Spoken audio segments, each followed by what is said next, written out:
All right. And it looks like we have House File 1404, Chair Lesch's bill establishing a legislative commission on intelligence and technology. Chair Lesch, would you like to move your bill? I would, Madam Chair. I'd also like to move the, actually, Chair Johnson's amendment.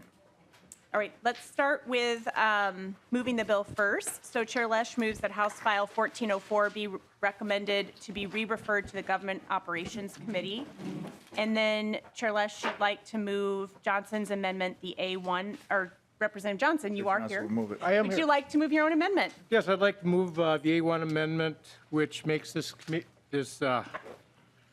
committee a totally bipartisan committee between the House and Senate, equal numbers.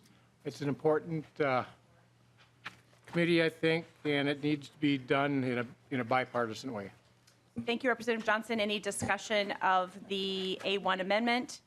Hearing none, those in favor of the motion signify by saying aye. Aye. Opposed?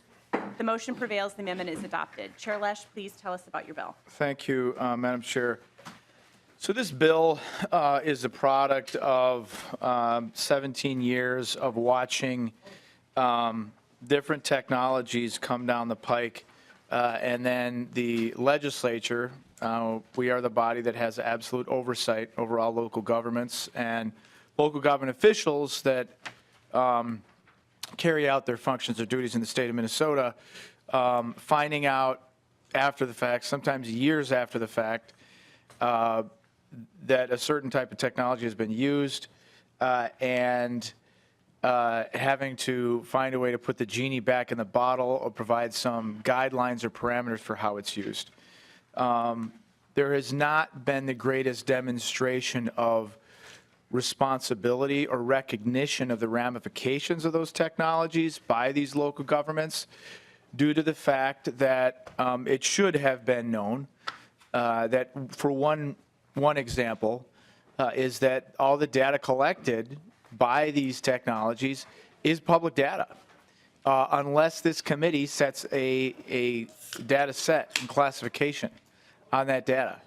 And that was kind of skipped over as a consideration. I think it's apparent that a little bit more oversight, adult supervision, if you'll forgive the pejorative term, is needed in terms of how this technology rolls out. Now, the juxtaposition that we have is that in reality, there is no mechanism in law, nor are we proposing one, to come to the legislature to get legislative approval, although that has been proposed by several members of this committee, that you cannot roll out new technology without approval because, you know, once you've made a mistake, you don't have unfettered use of it, you got to come to us and ask permission again. I'm not proposing that, even though it like I said, it has been proposed by members of this committee. What I'm proposing is a commission to review these technologies and the way this data is used. And one of the major problems we have had as a legislature is that no one has come forward. It has been a universal attitude of it's much better to beg forgiveness than to ask permission. And we found ourselves in some, we've used a lot of committee time on people coming in to beg forgiveness and say, well, really, you can't regulate this anyway. And I'm getting a little tired of that. And I think anyone who's been around here any considerable amount of time would be getting tired of it too. So this commission would have oversight, knowing full well that members of this commission, it would be non-public, and so there would be no excuse to keep the technology secret, because one of the major problems is we can't let the bad guys know what we're doing. And if we run it through a public legislative committee, the bad guys will know what we're doing. It'll render our technology immediately obsolete, which in most cases is not true, but in some cases is true.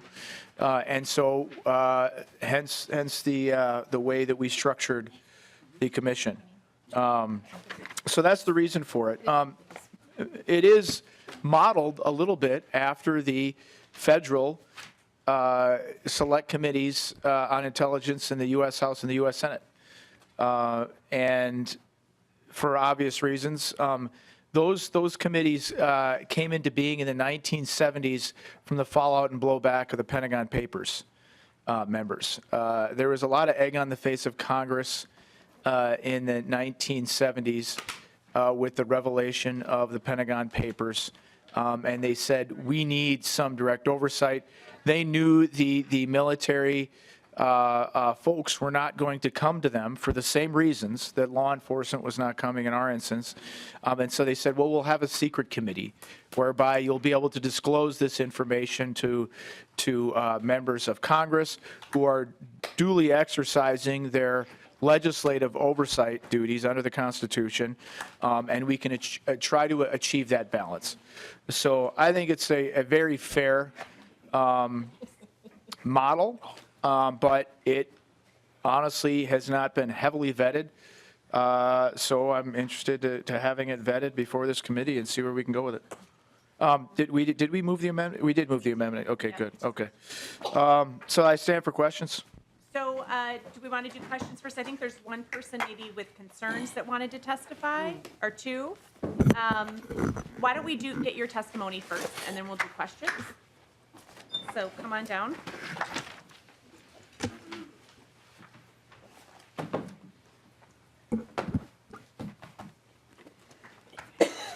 All right, welcome to the committee. Please introduce yourself and you can begin. Thank you, Madam Chair. Madam Chair, members of the committee, for the record, my name is Bob Hawkins, Assistant Commissioner at the Department of Public Safety, and we certainly appreciate the opportunity to share a few comments tonight before you, Madam Chair, and the committee. First, I want to thank Chair Lesch for the conversations he's had with the department over the years. We have touched base briefly this year and look forward to those continuing conversations. The bill as drafted would not only affect state agencies, but all government entities, including local governments and schools. I understand from the department's conversations with Chair Lesch and some of the language in the bill, this commission is intended to be used to review emerging technology. However, the language as drafted provides no limits to that effect. We look forward to those continuing conversations with Chair Lesch, and we understand he's open to working on the language. Thank you, Madam Chair. All right, great, thank you. Next, come on down. All right, well, welcome. Please introduce yourself. You can begin. Good evening, members, Madam Chair, Representative Lesch. Eric Hyland, representing the Minnesota Sheriff's Association. You'll see on the agenda that Tim Leslie was previously signed up to testify, but he wasn't able to be here. I'm going to be really, really brief. I think there's just a reminder that local governments approve purchases and approve policies. And there is public input at those levels. And I understand, and I appreciate Representative Lesch's and many other legislators' frustrations in the past. But I think it's important to realize that these decisions are not being made by law enforcement in particular in a vacuum. They are accountable to their elected bodies and continue to be able to work with Representative Lesch on this issue. All right, thank you. Were there any other testifiers? All right, Chair Lesch, did you want to comment on either of those two testifiers before we move to questions? Well, I would note, Madam Chair, my memory would be faulty, but the only memory I have of anyone raising, because I think we did do a hearing on this in past years. I just can't remember what year. And the only objection I heard came from Mr. Neumeister. And Mr. Neumeister's objection was, well, we can't do this because it wouldn't be fully open and public. And I said, well, yeah, that's, kind of the idea. Law enforcement's not going to tell you anything if it's a public setting. And now what you've heard just now is concerns regarding that we would be reviewing it. I would ask members to keep in mind that there is no constitutional provision for local government in the United States of America. The United States Constitution provides for two levels of government, a federal government and a state government. Every local government, whether it's a county, a school district, a city, a mosquito control district, they are all creatures of state government and creatures of state law. The only qualification to that is the University of Minnesota, which exists in the Minnesota Constitution, which is not technically a local government, it's a land grant. So the bottom line is the statement that ultimately it's local government that is responsible for making these decisions and carrying them out and is accountable for them, that's not technically accurate.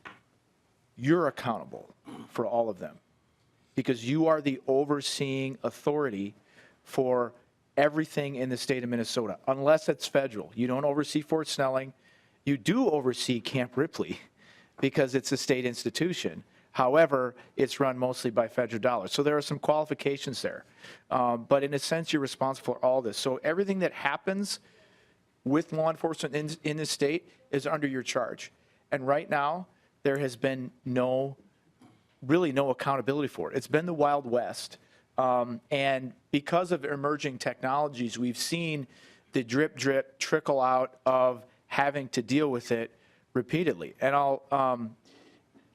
I will use one example with one of the most recent issues we saw with the body cams. The city of Minneapolis rolled out their body cams. And listen, the horse was going to get out of the barn on that. It's an emerging technology. It wasn't going to go away. Most people agreed, I think, that they should be out. There was just disputes about how it should be used and the procedures for how it should be used. In the year immediately preceding the rollout of the body cams, I asked the city of Minneapolis if they could please just have a policy in place before rolling out this new technology. So it wasn't the total Wild West and there was some accountability to the own policy. I was assured that there was a policy in place that was going to be followed with the pilot program. The next year, with the hearing in this committee, the policy I was presented with was a one-page SOP. Now, if any you know any of the difference between an SOP and a policy, it's pretty substantial, okay? You are not accountable for anything with a standard operating procedure. That demonstrated to me that there is just not the sophistication and ability, even by the state's largest police department, to really handle these newly emerging technologies. It does require some level of oversight as this rolls out. Otherwise, these night hearings, you're going to see them in future years on facial recognition technology, on whatever's after what's next. And I think it can be mitigated by delegating it to the members of this commission who are accountable for it and then are accountable to you, but also have to keep their mouths shut. So they're not allowed to disclose this. Anyway, that's my response framework for it. Okay. We can do questions now. Representative Johnson. Madam Chair, Representative Lesch, I want to thank you for this. I don't have any questions. I'm also a co-author on this bill to explain a little bit on my side on the law enforcement side of it. I've talked to a lot of guys on the street. This is my 7th year down here, and every year we deal with issues dealing with the technology law enforcement has in the back blow, mostly from the data. And this committee deals with the data. They get the technology is purchased with the permission of their local jurisdictions, whether it's the city council or the county commissioners, and sometimes even the state if the BCA is getting this equipment. The problem is we sometimes don't hear about it until we hear the back blow about the data and the special request to keep the data private. And its special rules keeping that data from the public. The reason I'm in favor of this, it gives us an opportunity before that technology goes out to make sure that data is protected if it needs to be, or it's going to be public, how long the data is kept. Being in law enforcement is always 2 steps behind in technology that the bad guys are using. The detection of it with the technology that they have is expensive for us to purchase, and when they find out what we have, they don't go 1 or 2 steps above what law enforcement has to combat the technology they have. The longer we can delay the finding out about the technology law enforcement has, the better chance we have of catching the bad guys. That is the reason I'm in favor of this bill, and I don't like it, but I believe we need to do it. Chair Liebling. Thank you, Madam Chair. And Representative Lesch, when I first read this bill, I actually was kind of excited about it. And I think it's a really good idea. And I'll tell you, it's not even just for what this is about, but for quite some time, I've thought that we need a process in the Minnesota House for reviewing some things that are kept private. Because we as legislators are really at a disadvantage in a number of areas because we're not allowed to see stuff that's private. You know, and I run into this in the Health and Human Services area all the time. I mean, you know what we're talking about. Everything from, you know, what HMOs are paying to, you know, certain things. Oh, that's our business practices. You're not allowed to know. And it's stuff that maybe the agencies do know, they're allowed to know, but we, the elected officials who are accountable to the public, are not allowed to know.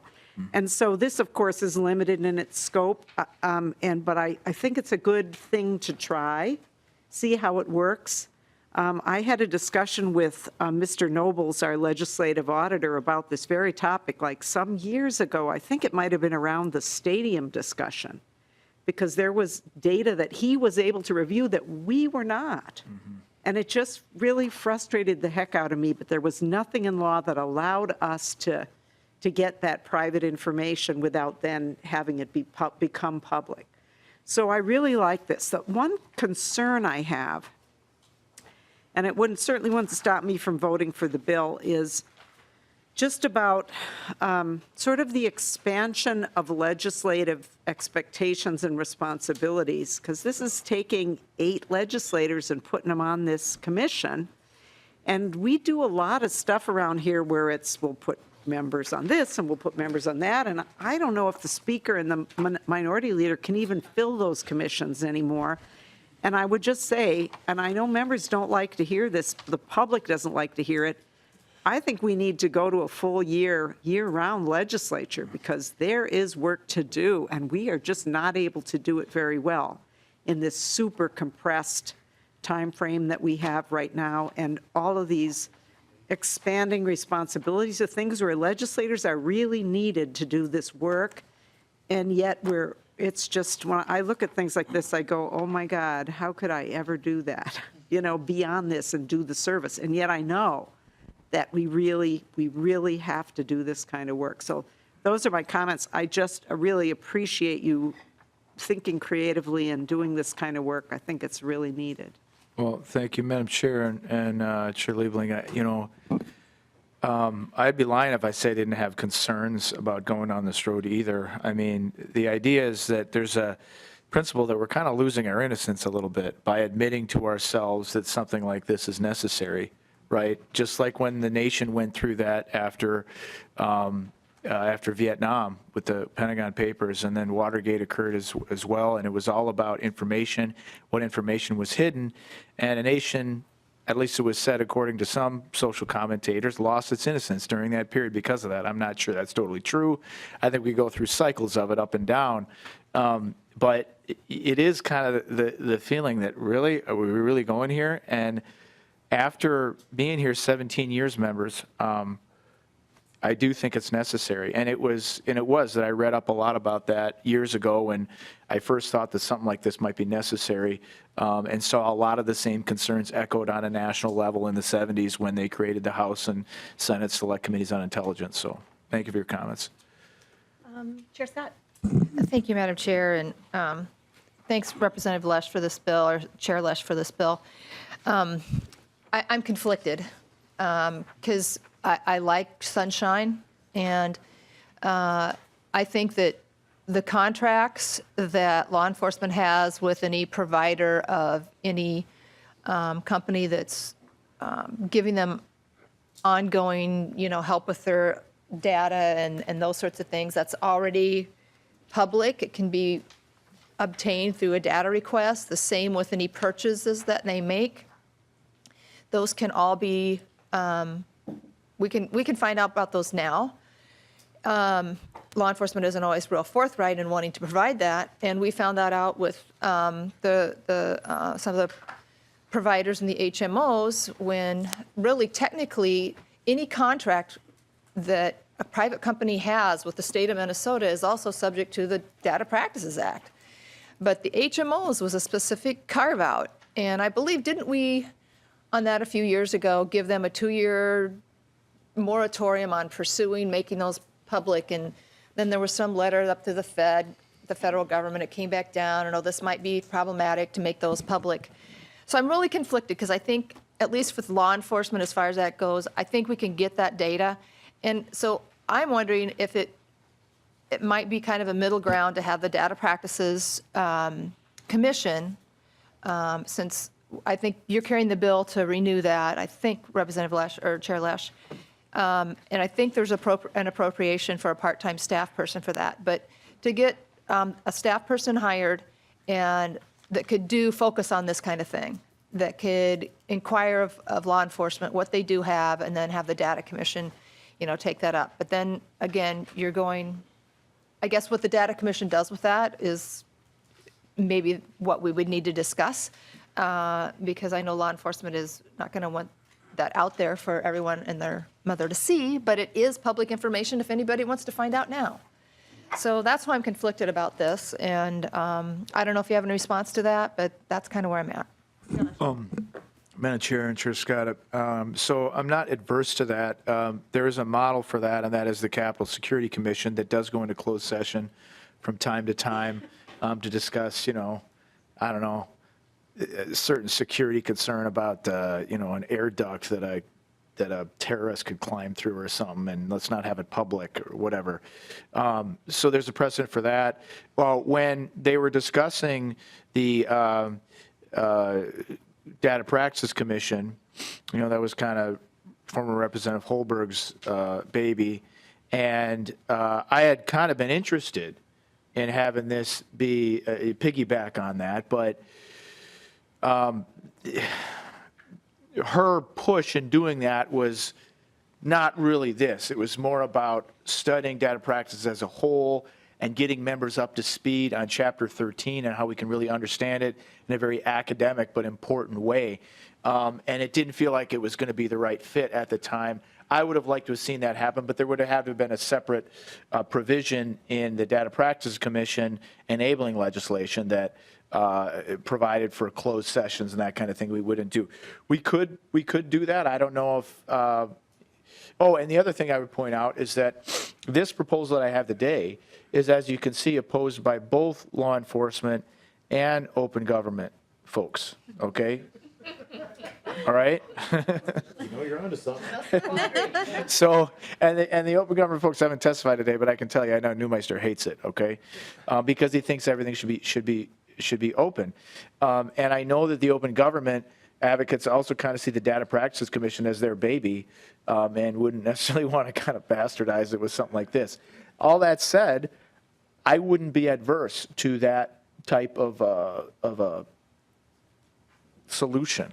I think it's a fair solution. It would be good, but that's why I wanted to have the conversation about it. Any other questions? Representative Johnson? Oh, sorry. No, go ahead. Carlson, you go next. Well, I was going to quote Representative Johnson. It doesn't feel quite right, but it's necessary, I think, was the term he used. And having read through this, I feel the same way. Chair Lesch, Madam Chair, Chair Lesch. So using some of the examples you said of what this could be modeled after, for example, to have some transparency to the public, could there be an agenda posted to time and who they would be meeting with, and then with some details in terms of the information that may, to not disclose perhaps sensitive information, but to at least recognize the fact that a meeting was held and who was present? So, Madam Chair and Representative Carlson, I haven't thought that far through it. I will say this. If you look at the Select Committee on Intelligence in the House and Senate in D.C., essentially the meetings are posted. Rarely are they posting who they're meeting with or what the subject matter of the meeting is.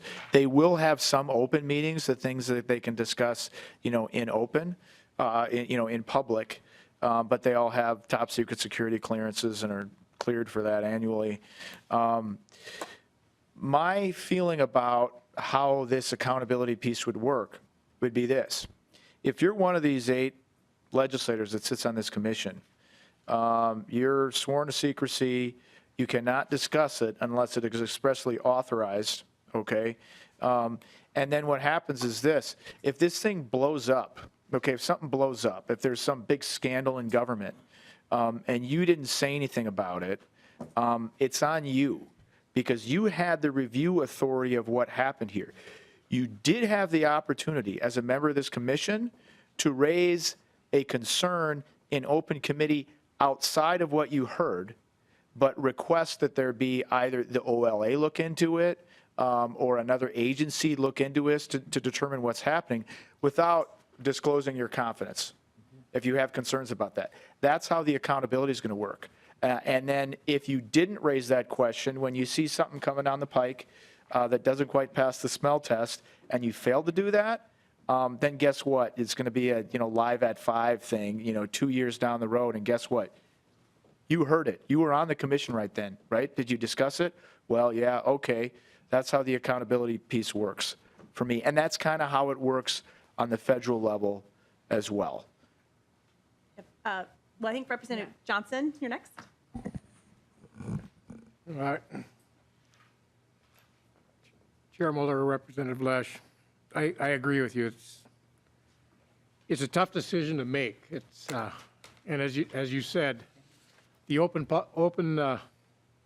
side doesn't like it, and the law enforcement doesn't like it.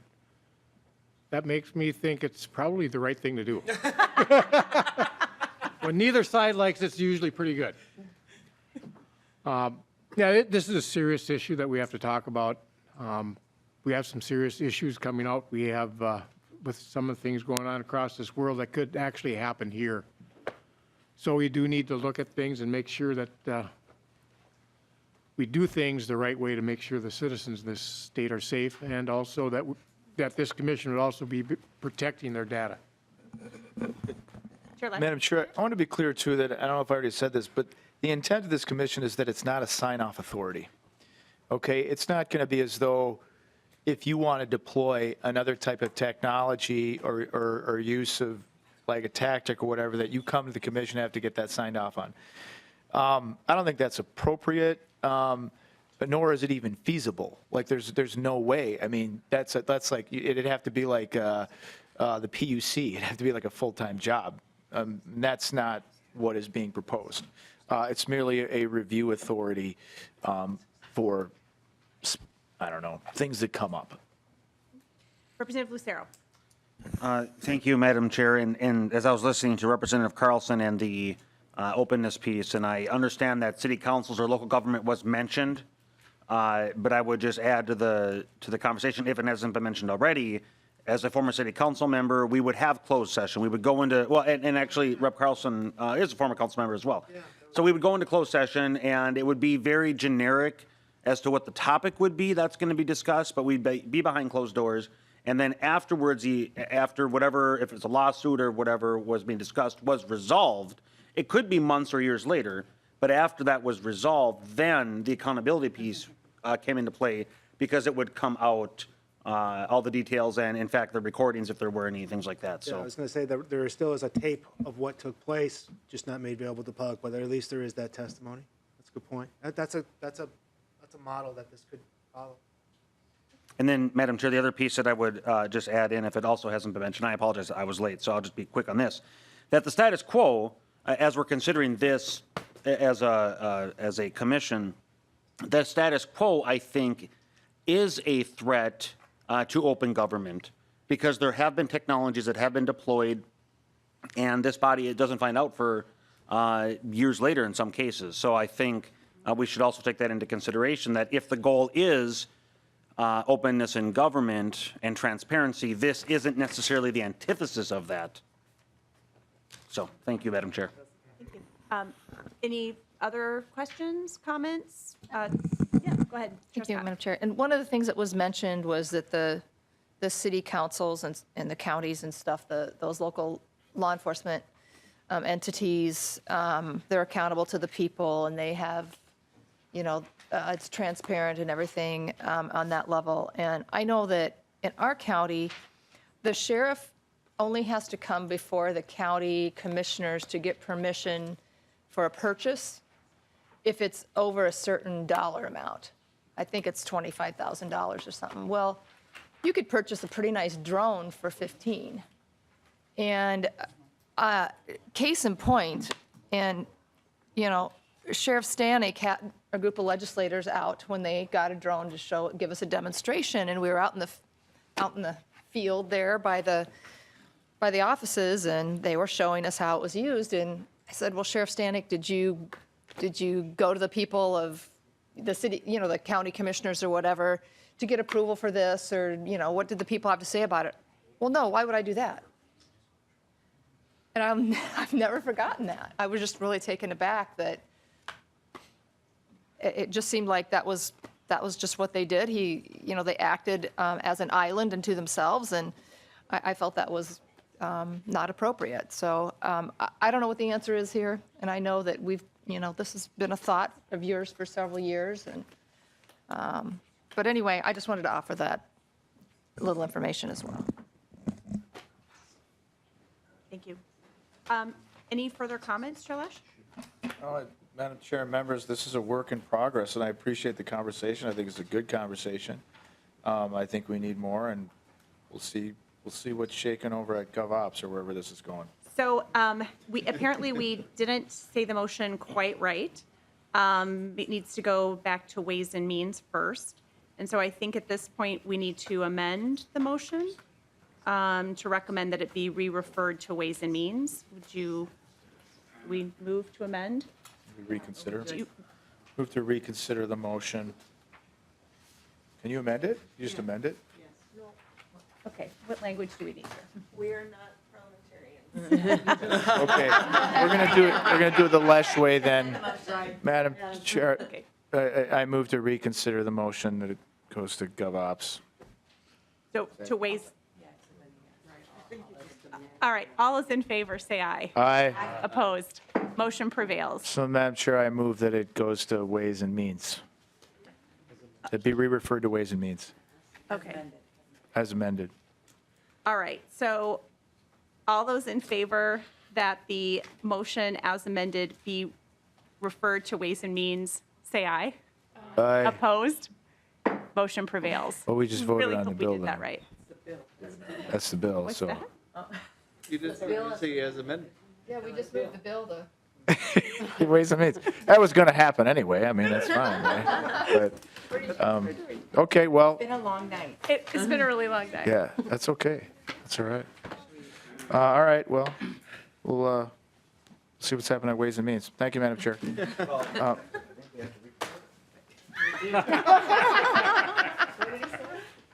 Reconsider. We need to make something clear for the record here. Madam Chair, I think we should move the bill as amended to Ways and Means. Not the motion as amended.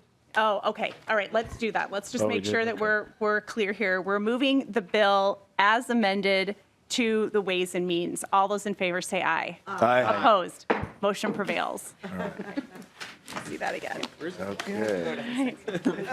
Okay. All right, next, okay. members, we have House File 1567. And that is Chair Lesch's bill modifying location tracking to include GPS service or cell site location information service. Chair Lesch, would you like to move your bill to get it before the committee? That would be my motion, Madam Chair. All right, Chair Lesch moves that House File 1567 be recommended to be laid over for possible inclusion in the omnibus bill. So we have the bill before us. If you'd like to tell us about your bill, please. Yes, I've got testifier, Madam Chair. And just while he's coming up, keep in mind, members, that this has been one of those things that's been going down for years. Folks may remember the kerfuffle over putting GPS trackers on folks' interlock devices. For folks who are not familiar with an interlock devices were first enacted. We first put that in, what, 2011 or something?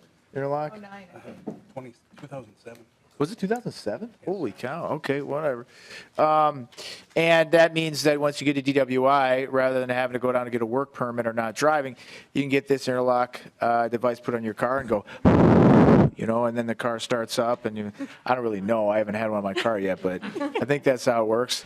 And then you're driving down the highway and it says beep, beep, beep, and you got to stop the blowing again too sometimes, I think too, right? So that you're not driving drunk and it protects the road. Advocates in recent years had been pushing with the Department of Public Safety to get real-time and tracking on these. That happened to favor a particular company who had it already deployed in the field. But there was some nervousness among members of this committee, to say the least, of how did this happen? And it was discovered that the department used its expedited rulemaking authority to do so. I don't know if I said that right, if it's expedited or it's rulemaking authority. And go ahead, Chair Scott. Mr. Chair, thanks. It was actually when ignition interlock came about, they were exempted from rulemaking, I believe is what it was. That's right. So we exempted them from that. And because they used that authority to suddenly start tracking folks and do real time, it gave a lot of people heartburn around here, saying that was not that was not our intent. We did not authorize this. It goes beyond the spirit of what we initiated this for. And there was a lawsuit over it too, I think. I remember hearing there was a lawsuit. And so this addresses that. I can't remember what year that was that there was the blow up over the rulemaking authority, but the legislature then rescinded that year. And you guys were in control, right? That must have been 3 years ago, ballpark? I think 2017. Okay, so 2 years ago. The legislature stepped in to specifically rescind the ability to be exempt from rulemaking because we were not happy about it. I'm still not happy about how that went down. I feel like it was not done with integrity. We have a different administration now, et cetera. I get it. But, sometimes these are the things we grapple with, so.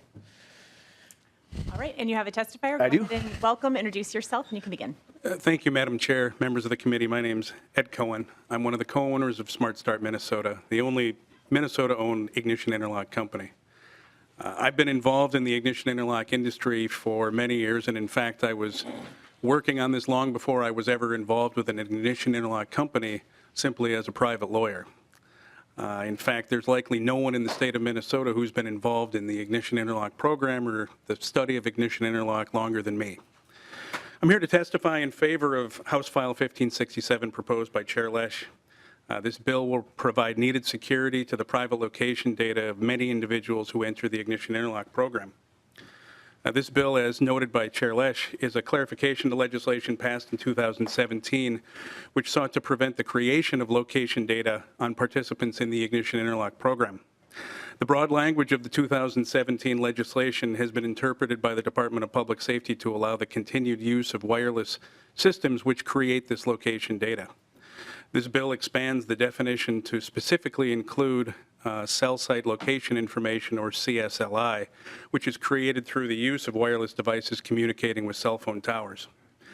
While the department will likely indicate that they don't store or otherwise collect this CSLI data, the data is an inevitable byproduct of the use of the wireless devices. This data is collected and aggregated by cell phone providers who, as is indicated in 2 articles that's provided in your packet related to this bill, cell phone providers have been selling this location data, this CSLI, to private entities for many years. By way of some background, the Minnesota Ignition Interlock program is somewhat of an aberration in the use of wireless reporting. No other state has ever required that all ignition interlock participants be required to have wireless systems in place to report data, many of whom are first-time offenders. However, this bill is not a ban on all wireless reporting. This bill leaves in place the 2017 language which allows the use of wireless reporting with a court order. If an individual is ordered by a court as part of their DUI sentence or as part of probation, then wireless technology could be used to monitor that individual. And it's important that probation be continued to allow this type of technology. Probation departments have the staff and the mission of actively monitoring these individuals, and probation has the resources to respond to violation notices that occur in real time. For all of the participants in the ignition interlock program, public safety is always being protected through the use of the ignition interlock device. The interlock device is a prophylactic device that prevents the vehicle from being started once it detects alcohol. The reporting of the data is entirely secondary to the function of separating drinking from driving. It is the device itself, not the method in which reporting occurs, that prevents a vehicle from starting if a driver has been drinking. I would ask that the committee approve Chair Lesch's House File 1567. All right, thank you, Mr. Cohen. Any other proponents for this? Anybody who wants to testify in favor of it? Yes, ma'am. Yep, come on down.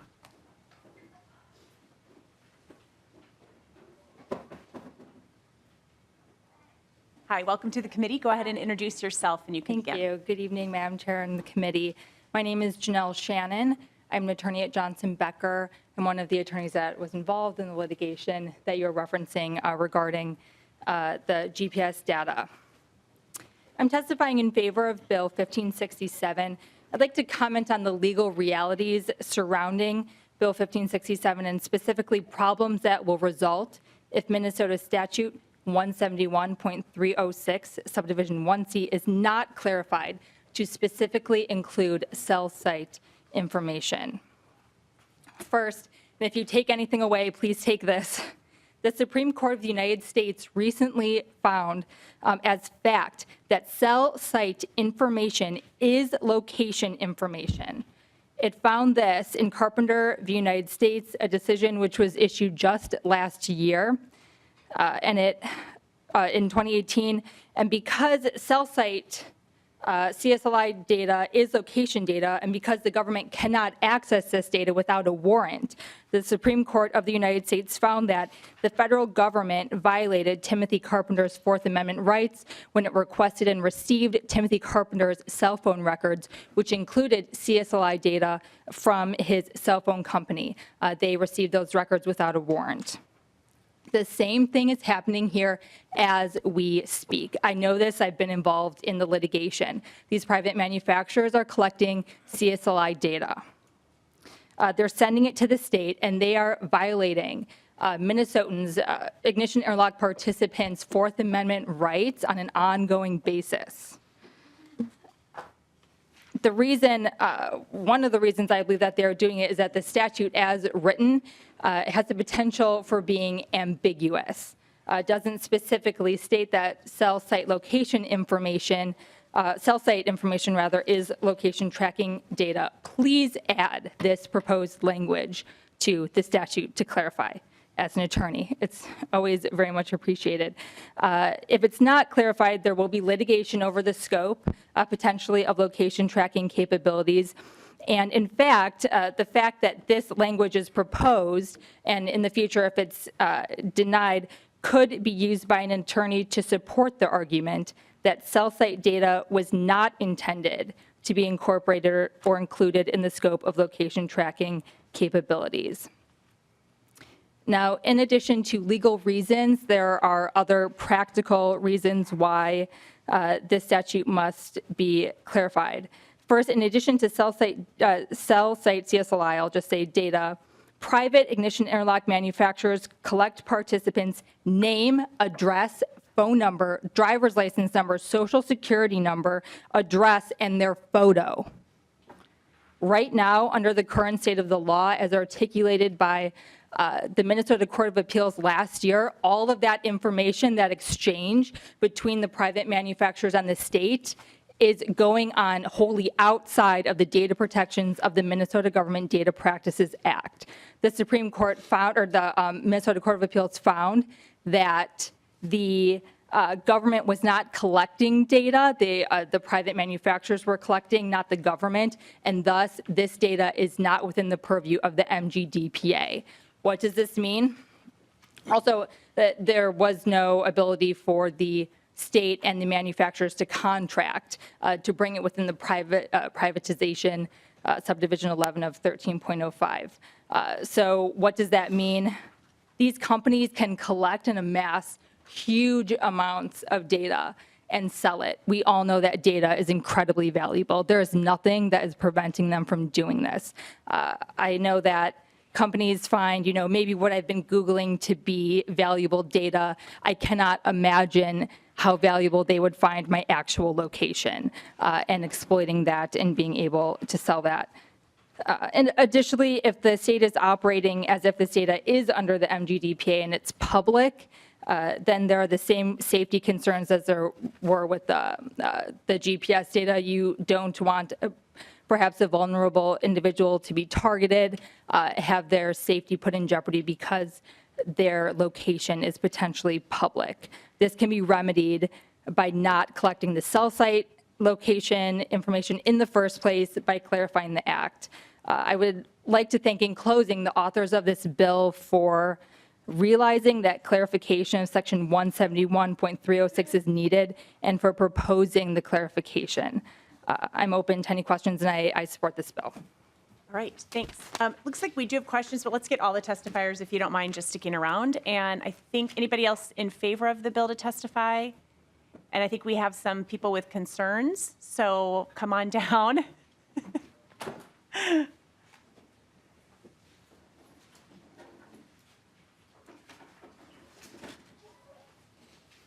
Good evening. All right, welcome. Please introduce yourself and you can begin. Madam Chair and members, my name is Mike Hanson, and I have the privilege of serving as the Director for the Office of Traffic Safety in the Department of Public Safety.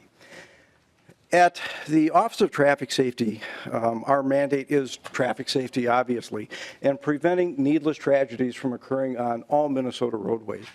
Ignition Interlock has proven to be one of those very successful and effective programs that have addressed the impaired driving issue that we continue to face across the state. Ignition Interlock works for many circumstances and many folks who find themselves in a position to be on the program, particularly those who are repeat offenders and those who are reported to have a high alcohol concentration.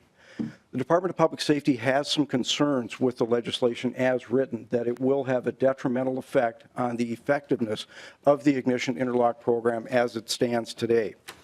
Just a few things to keep in mind about Ignition Interlock and the real-time reporting that we're discussing right now. Since 2011, we have had at least one of the vendors who has had the real-time reporting basically through the CSLI. Some of the advantages that come along with the real-time reporting. It allows the immediate sanction or relief in the case of an error for reported violations versus sanctions potentially a month later after the calibration check. So if we don't have that real-time reporting, the violations are not going to be detected until the program participant goes in for the monthly or the bi-monthly calibration check. And so it extends out that time where the sanction cannot take place. Potential violations received by the vendor are relayed to DVS the next day in the case of the real-time reporting. So we have a way to understand and to acknowledge when somebody either has a violation of the interlock program or if there's tampering or something like that that goes on. DVS Ignition Interlock staff uses the data delivered by the vendors to determine if the participant has committed a violation based on a photo match that comes along with that real-time reporting. DVS Ignition Interlock staff reviews the reported violations to determine if in fact there actually has been a violation and that it was committed by the participant. Again, the photo match and the real-time reporting are used as confirmatory evidence of that. DVS does not have access to any of the CSLI. We don't have access to it. We have no need to access it. And it allows participants to, by having the real-time reporting requirement, this allows the participants to have the calibration check every 2 months instead of every month. This saves the participants not only the time and the effort to go in and have their unit calibrated and checked, but it also saves them or could potentially save them the fee that the vendors do charge for those calibration checks. I'd just like to conclude by reading just a brief section of a report that the Office of Traffic Safety commissioned in 2016 that was an evaluation of the ignition interlock program in Minnesota. And this was conducted by an independent outside research firm. And this is in the recommendation sections of the report. And I quote, "Effective monitoring of offenders has shown to increase program participation. Although it can be difficult for administrative ignition interlock programs to monitor offenders, vendor monitoring of offenders can aid in the retention of program participants. Streamlining vendor reporting to allow consistency between vendors and increase vendor data accuracy is critical in the overall monitoring of the offenders. Minnesota's recent efforts in 2016, I add, to require wireless transmittal of device data will help meet this objective.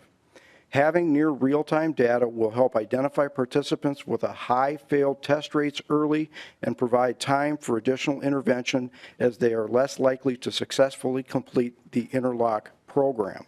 And those findings have also been substantiated by the National Highway Traffic Safety Administration in subsequent examinations of successful ignition interlock programs. I appreciate the committee's time tonight. Thank you, Madam Chair. Thank you, Representative Lesch.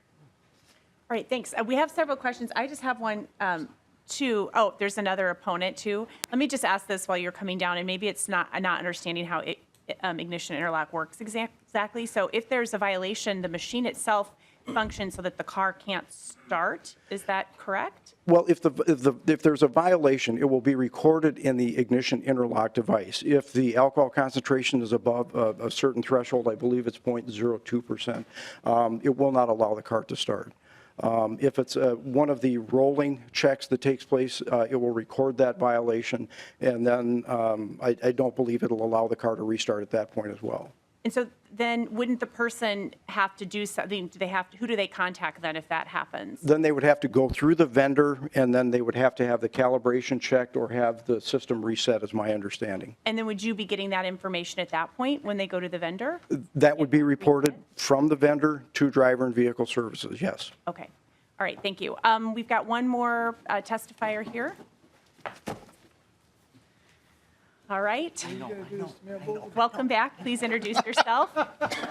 You can begin. Yeah. Eric Hyland again. Yep. This time representing Intoxalock, and Representative Lesch is giving me grief for hitting the daily double today, apparently. I do represent a company called Intoxalock. They are the nation's largest vendor of ignition interlock devices. They are based in Des Moines, Iowa. Mr. Brad Freilich, Intoxalock's Director of Government Relations, would have liked to be here, but he was not able to make it. And so he has asked me to present just a very brief written statement on Intoxalock's position on this.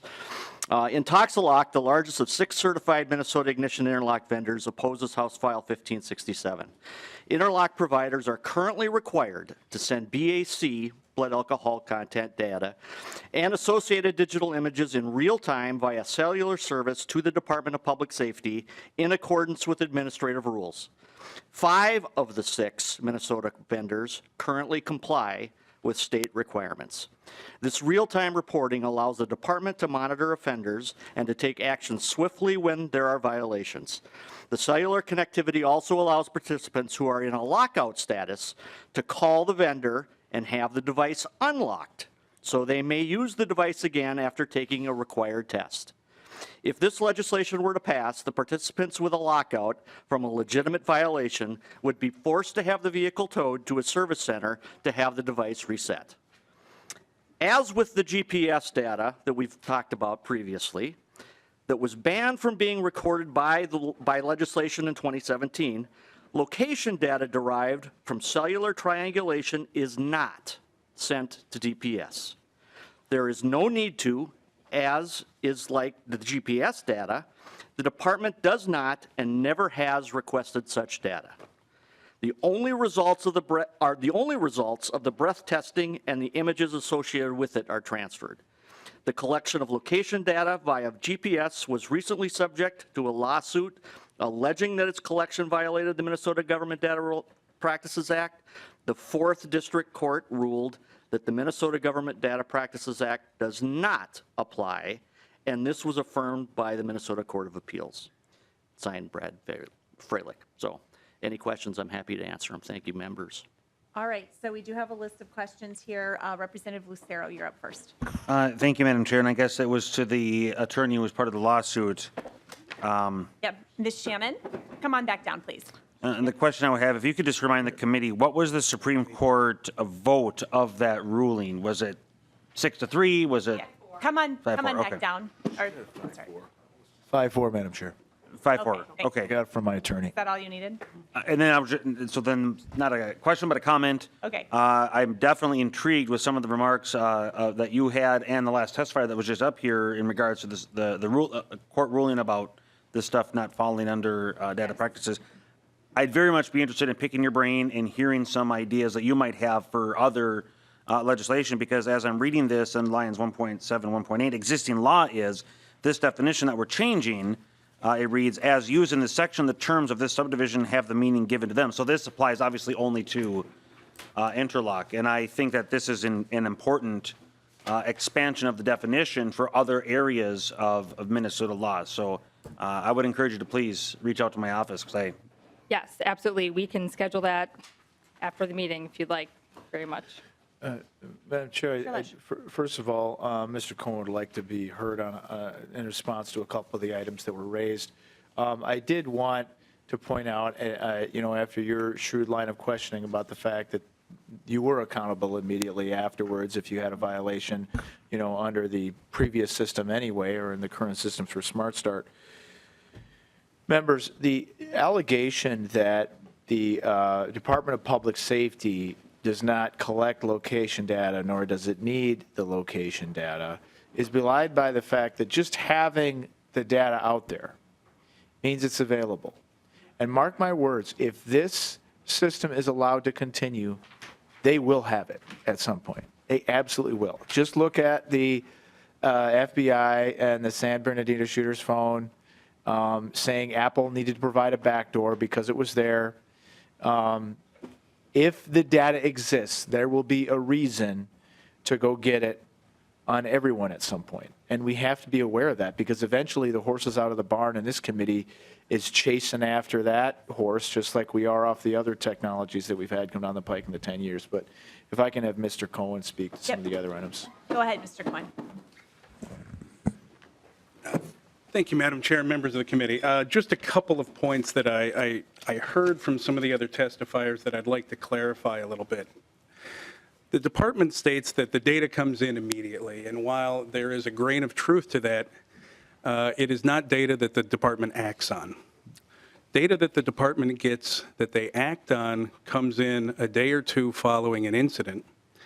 And from there, in an extreme case, which is a canceled driver who had a positive alcohol test, they then cancel the driver's privileges 10 days later. But it's important to note that for the most part, most people who have a positive alcohol test, if they are sanctioned at all, are not sanctioned until the end of their time on ignition interlock. And I realize we start getting off in the weeds a little bit about the exact way that the program works. But I want to make it clear that this idea that there's some sort of magic data that comes in that somebody is acting on immediately is not true. It's not accurate. The important thing is that the device stops somebody from driving. As you noted, Madam Chair, you correctly have ascertained the fact that the ignition interlock device is what stops somebody from driving. If I get behind the wheel of my car and I blow over .02 into my ignition interlock device, my car won't start. The fact that that gets reported to somebody today, tomorrow, next week really isn't relevant. The car didn't start, it wasn't moved, and it couldn't be involved in some sort of a driving incident, accident, or death. And I really think that that's something that this committee should focus on. We're not talking about depriving the state of the ability to stop people from drinking and then driving in their interlock-equipped cars. We're talking about the reporting. And the reporting is really secondary to the idea that we're stopping people before they get behind the wheel and drive.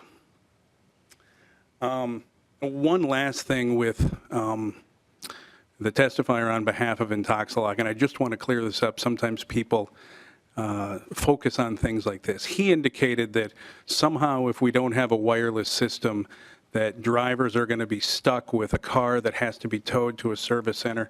That's simply not accurate. Every manufacturer, every device is required to be unlocked by entering a code into it so that the vehicle can be driven in. So if a person finds themselves where they have, due to their own actions, gotten themselves locked out of their vehicle, we are obligated to provide them with a method of getting that vehicle started so that it can be driven to a service center with the interlock fully working during that time. There is simply not a case where an individual should ever be stuck in a place because of a violation that occurred that cannot be unlocked by a simple act of providing a code to the device. So I just want to make sure that we're real clear on what those facts are, and I believe that was probably a misstatement. That's all I have. Okay. Let's see, Chair Scott. Oh, Madam Chair, I have one last question. Lucero. Oh, sorry, yeah. And that was not a question, but more of a comment. So as I listened to the testifiers, some of the capabilities that were explained were real-time reporting, remote calibration, rolling violations, and things like that. And I'm thinking back to 2017 when we had this conversation. These are mutually exclusive actions from tracking. So the collection of location information is not needed for real-time reporting. A violation reporting can be, notification can be sent. A remote calibration, things like that. And so I just find those statements from these other testifiers, as I'm thinking back to 2017, again, they're mutually exclusive. And then to the chair's point about when private companies, and we've seen the many stories, when private companies are collecting this information, it may not be going to government, but government knows that the private sector or private companies has this information, and then we're seeing government come in and request information, and these private companies are voluntarily turning the information over without the need for a warrant. And if this stuff is being collected, the chair is spot on in terms of it being a risk. Thank you. Chair Scott. I'm going to pass, thanks. All right. Let's see, Representative Robbins. Oh, No? no. Okay. She was just scratching her nose, evidently. It's a good thing I'm not an auctioneer. Let's see, any other questions? Do you have any other comments? Closing comments, Chair Lesch? No, I appreciate your support. Where's it going again, Madam Chair? This bill is getting laid we're laying it for over, that's possible right. Okay. inclusion. So All right. I guess hearing no other discussions, that's what we'll do. We'll lay this over for possible inclusion in the omnibus judiciary finance bill. And it looks like, as far as notes, we have a meeting Monday evening at 5 o'clock or 15 minutes after floor session, and we've got 2 bills on the agenda for that day. So with that, the meeting is adjourned.